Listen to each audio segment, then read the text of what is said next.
شہر نماز پڑھتے اس میں جیسے ذکر ہوتا ہے کہ سجدے میں پڑھنا ہوتا ہے، تو اس کے لیے سجدہ کیسے کریں گے؟ اس کے لیے دیکھیں آسان تو یہ کہ کوئی تلقین کرے، کوئی پڑھائے اور آپ پڑھیں، نہیں ہے تو پھر آسان حل یہی ہے کہ کیونکہ ملا کر ہے تو مستقل نمازی اس کو یا تو تھوڑا مطلب فرض کریں اونچائی پہ اتنا اونچا نہ ہو کہ نظر نہ آئے، نیچے رکھ لیں کتاب آپ کو نظر آتی رہے، یا یہ ہے کہ تھوڑا سا کوئی نہ کوئی طریقہ اپنانا پڑے گا، ورنہ پھر یہ اشارے سے سجدہ کرنا ہوتی ہے، ایک ہاتھ سے اشارے سے سجدہ کرنا۔ اچھا ایک سوالات ہیں، پہلے میں اس کا جواب دوں۔ طریقہ کہہ دو نا، اشارے سے سجدہ کریں۔ زلزلہ کی زیارت کرنی چاہیے یا نہیں، سننا صحیح ہے، عمل ہے یا نہیں؟ نماز کی غلطیوں کی بات ہو رہی ہے،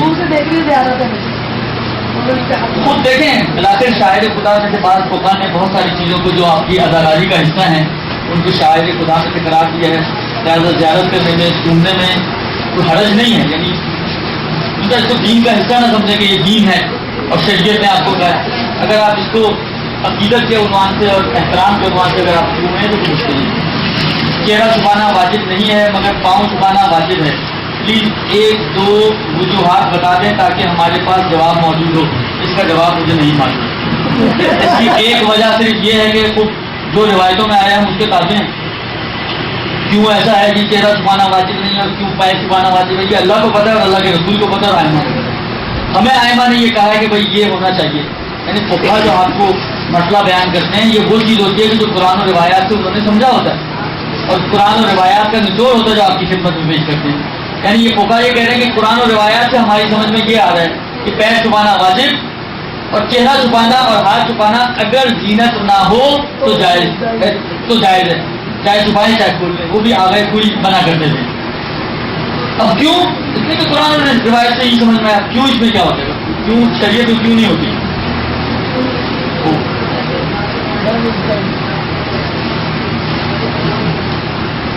میں عرض کیا کہ آغا روحانی نے تفصیلی لیکچر دیا ہے، یقیناً دیا ہوگا، اور میں تفصیلی لیکچر نماز کا نہیں دے رہا۔ اگر مسئلے مسائل بیچ میں جو آ جاتے ہیں وہ تو نہیں انہوں نے بتایا نا، سوالات جوابات اگر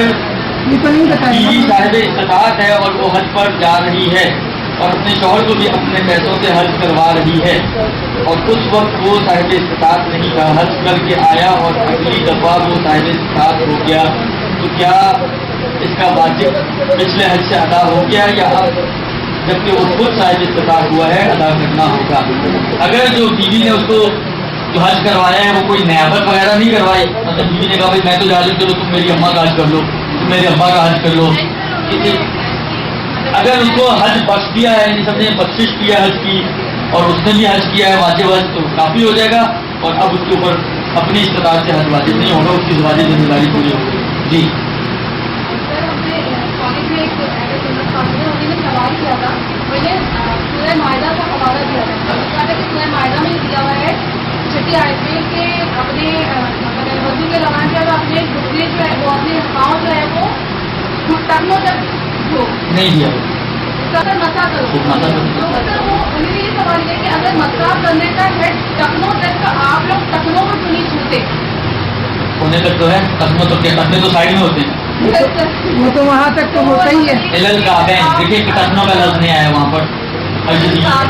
کعبین کس کو بولتے ہیں؟ کعبین پیر کا جو ابھار ہے، بعض نے کہا یہ ابھار کعبین ہے، زیادہ امام خمینی کہتے ہیں کہ اگر اس ابھار تک کر لے کافی ہے، بعض فقہاء نے کہا نہیں احتیاط یہ ہے کہ یہ جو جوڑ ہے یہ کعبین یعنی جوڑ تک،